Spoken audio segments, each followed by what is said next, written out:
How to replace a 2022 Ford F-150 3-button flip key remote battery. Now here's Sergeant Locksmith to show you how.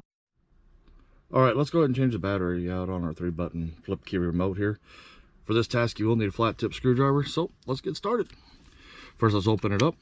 After you open it up, you'll notice where the key sits in here, the back side of the remote. This doesn't have the Ford emblem. Yours will, hopefully. If you look right in here, there's a little indentation.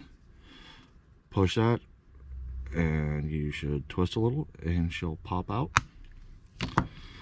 Once she does that, lift it open. You'll notice right here, the battery needs to be pushed that way, so let's go ahead and push it and lift up. Battery came out. It's a CR2032 battery.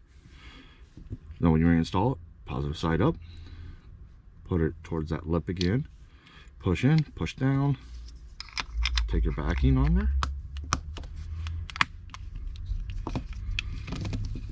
and there you go. You did it. Thanks again for watching.